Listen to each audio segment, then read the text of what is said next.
Bonjour et bienvenue. Aujourd'hui, je vous emmène en Espagne, plus précisément dans la communauté valencienne, avec cette délicieuse fideuà. À la fin de la recette, vous trouverez la liste des ingrédients et du temps pour noter. C'est parti. Commencez, je vais éplucher et tailler l'oignon. Un petit coucou pour nos abonnés qui nous suivent depuis la France, le Maroc, le Canada, la Belgique et la Suisse. Merci beaucoup pour votre fidélité. Épluchez et taillez l'ail. Si vous désirez découvrir d'autres recettes, je vous invite à faire un tour sur notre chaîne. Dans une paellera,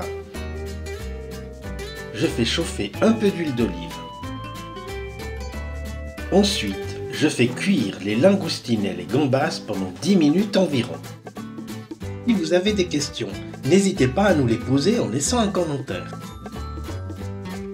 Une fois cuites, je les réserve dans une assiette. Ensuite, je fais revenir l'oignon et l'ail sans coloration.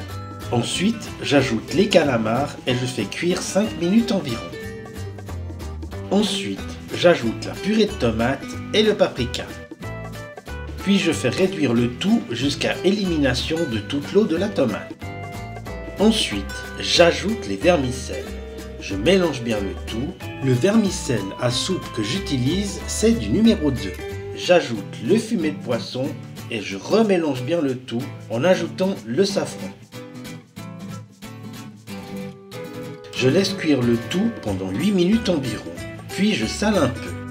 À la moitié de la cuisson, je rajoute les gambas et les langoustines et je laisse la cuisson se finir à feu doux. Une fois la cuisson de la fideuà terminée, je laisse reposer 5 minutes avant de servir. Alors voilà, la recette est maintenant terminée, vient le meilleur moment, la dégustation. Avec son aioli, ce sera parfait. Si la recette vous a plu, merci de me laisser un like. Et si ce n'est pas encore fait, je vous invite à nous rejoindre en vous abonnant, c'est totalement gratuit pour recevoir les prochaines recettes. Je vous laisse maintenant avec la liste des ingrédients. Merci de votre fidélité et à très bientôt.